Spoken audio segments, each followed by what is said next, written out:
વિદ્યાર્થી મિત્રો, ગયા લેક્ચરમાં આપણે ધોરણ 7માં સામાજિક વિજ્ઞાનમાં પ્રથમ પાઠ પૂરો કર્યો હતો. હવે આપણે બીજો પાઠ દિલ્હી સલ્તનત ભણવા જઈ રહ્યા છીએ. છેલ્લે મિત્રો આપણે પૃથ્વીરાજ ચૌહાણ છે એને ઘોરી જે છે તે હાર આપે છે તરાઈના મેદાનમાં અને દિલ્હી પર શાસન સ્થાપે છે ત્યાં સુધી વાત કરી હતી. તો હવે આપણે દિલ્હી સલ્તનતના શાસકો, જેમાં ગુલામ વંશની સ્થાપના થાય છે, રઝિયા સુલતાના છે તે પ્રથમ મહિલા શાસક બને છે, એ બધા વિશે આજે વાત કરવા જઈ રહ્યા છીએ. તો વાત કરીએ મિત્રો બીજો પાઠ દિલ્હી સલ્તનતની. પ્રાચીન કાળથી જ દિલ્હી ભારતીય રાજનીતિના કેન્દ્રમાં રહ્યું છે.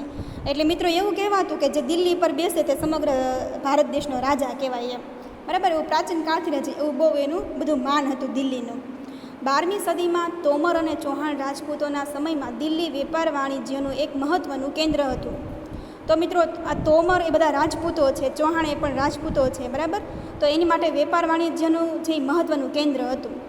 13મી સદીની શરૂઆતમાં દિલ્હી સલ્તનતની સ્થાપના થઈ. મિત્રો જો સલ્તનત યુગ છે તે શરૂ થાય છે.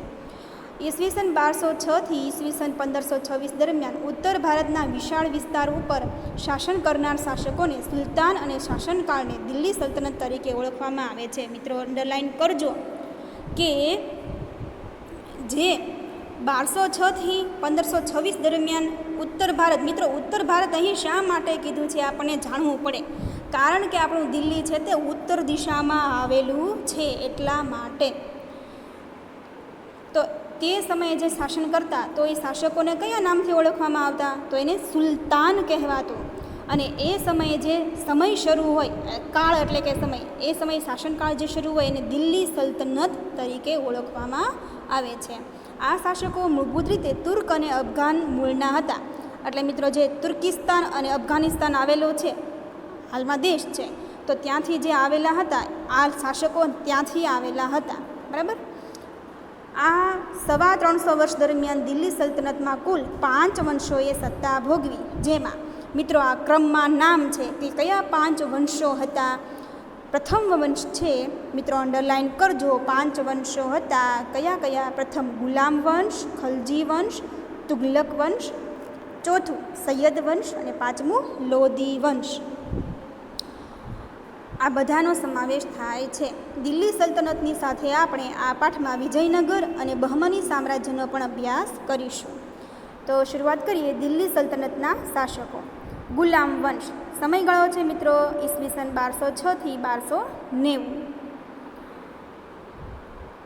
ઈસવીસન 1192માં, જો મિત્રો આપણે ગયા લેક્ચરમાં વાત કરી હતી ને કે 1192માં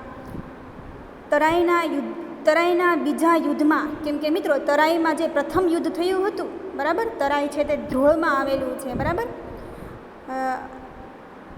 જામનગરમાં આવેલો છે. ત્યાં ધ્રોળ નામનો તાલુકો છે, ત્યાં તરાઈનું મેદાન આવેલું છે. તેમાં યુદ્ધ થયું હતું પૃથ્વીરાજ ચૌહાણ અને શિહાબુદ્દીન ઘોરી વચ્ચે. 1191માં જે યુદ્ધ થયું હતું એમાં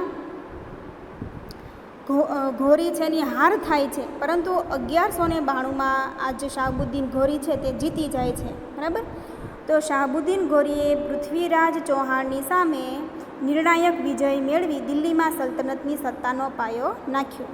મોહમ્મદ ઘોરી, મિત્રો શહાબુદ્દીન ઘોરીનું નામ જ મોહમ્મદ ઘોરી છે. હવે એનો એક ગુલામ હતો, એ ગુલામનું નામ છે કુતુબુદ્દીન ઐબક. માલમુક વંશનો હતો. માત્ર 5 વર્ષના તેના શાસનકાળમાં તેણે સલ્તનત સત્તાને જાળવી રાખવાનો પ્રયત્ન કર્યો. એટલે પોતાની સત્તા પર બીજા કોઈ પણ રાજાને આવવા દીધા નહીં.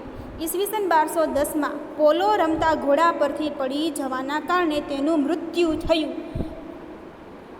કોનો મિત્રો? તો આ જે ઘોરી હતો મોહમ્મદ ઘોરીનું મૃત્યુ થયું. કઈ રમત રમતો હતો? પોલો રમત રમતો હતો. તો લાઈન કરજો મિત્રો, એનું મૃત્યુ કેવી રીતે થયું? તો કે પોલો રમતા રમતા, બોલો મિત્રો, રમત રમતા રમતા એનું મૃત્યુ થયું. કુતુબુદ્દીન ઐબકના અવસાન બાદ તેનો ગુલામ, એટલે કે મિત્રો થયું કે કોનું મૃત્યુ થયું, એટલે કુતુબુદ્દીન ઐબક જે છે, બરાબર, એ મોહમ્મદ ઘોરીનો ગુલામ હતો. અને આ કુતુબુદ્દીન ઐબક જે છે એનું અવસાન પોલો રમતા રમતા થાય છે. ઓકે, હવે આગળ વધીએ. કુતુબુદ્દીન ઐબકના અવસાન બાદ તેનો ગુલામ અને જમાઈ એટલે મિત્રો પહેલાંના સમયમાં ગુલામ છે એ ખરીદી લેવામાં આવતા, બરાબર.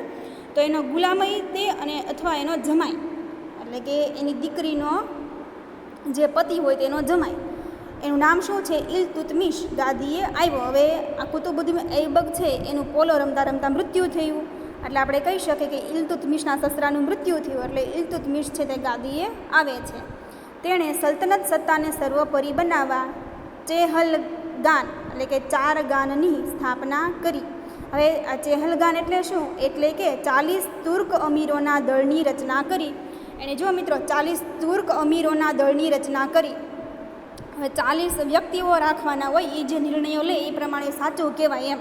તો આવી રીતે અમીર દળની રચના એણે કરી હતી. કેટલા? 40 વ્યક્તિઓની, આપણે કેમ મંત્રીમંડળ હોય એની જેમ એણે રચના કરી, બરાબર. તેણે રાજધાનીનું સ્થળાંતર લાહોરથી દિલ્હી કર્યું. પહેલાં મિત્રો લાહોર રાજધાની હતી, જે હાલમાં આપણે પાકિસ્તાનમાં છે. હવે તેનું સ્થળાંતર ક્યાં કરે છે? દિલ્હી કરે છે.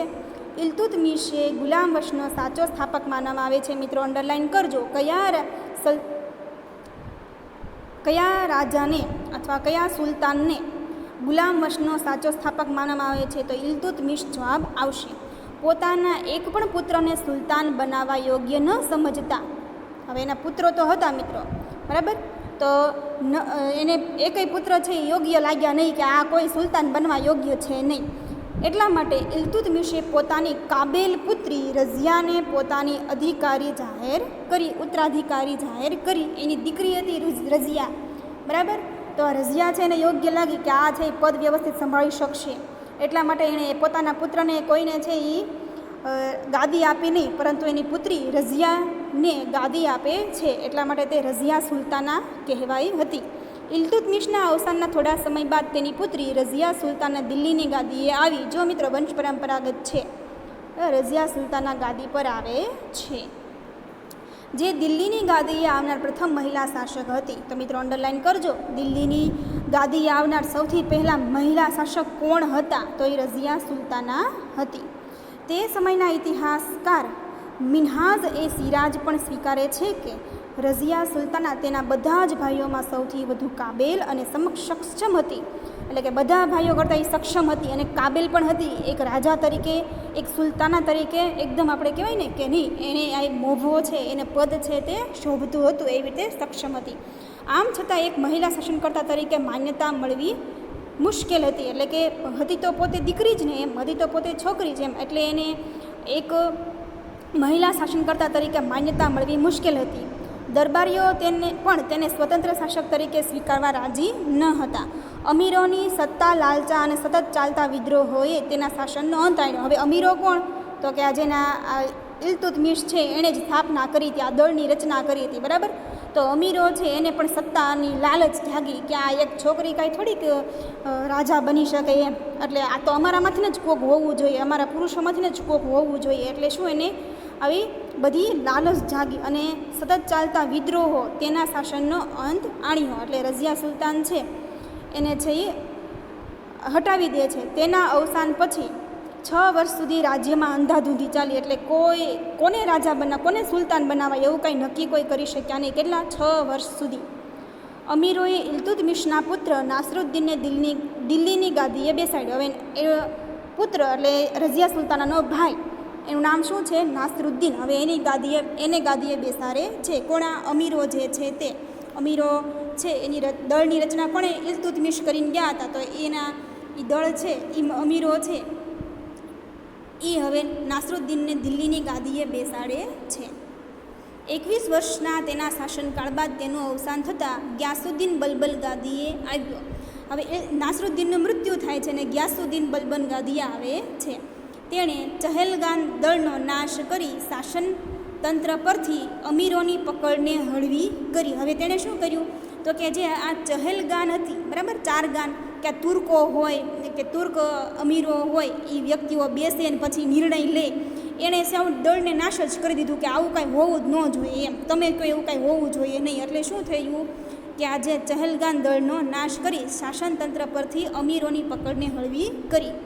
તેણે રાજાનું સ્થાન વધુ મજબૂત બનાવ્યું. એટલે કે રાજા કે એમ જ થવું જોઈએ, કાંઈ તમે બધા કહો એવું થવું જોઈએ નહીં. બલબન સાહિત્ય અને કલાનો પોષક પણ હતો. એટલે એને સાહિત્ય રચના કરવી બહુ જ ગમતી હતી અને કલાકારો કોઈ પણ ચિત્રકાર હોય, મૂર્તિકાર હોય તો એને પ્રોત્સાહન પણ આપતો હતો. 22 વર્ષના તેના શાસનમાં થોડા સમય બાદ દિલ્હી સલ્તનત પર ખલજી વંશની સ્થાપના થઈ. હવે મિત્રો ગુલામ વંશની સ્થાપના છે તે એનો અંત આવે છે ને ખલજી વંશની સ્થાપના થાય છે.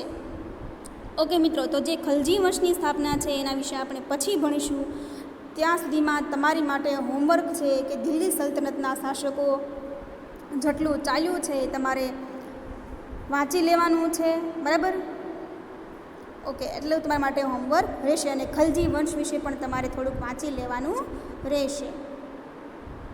તો ખલજી વંશ વાંચજો અને તુગલક વંશ પણ વાંચી લેજો. તો સારું મિત્રો, આવતા લેક્ચરમાં ફરી મળશું. ત્યાં સુધી આવજો. જય હિન્દ, જય ભારત.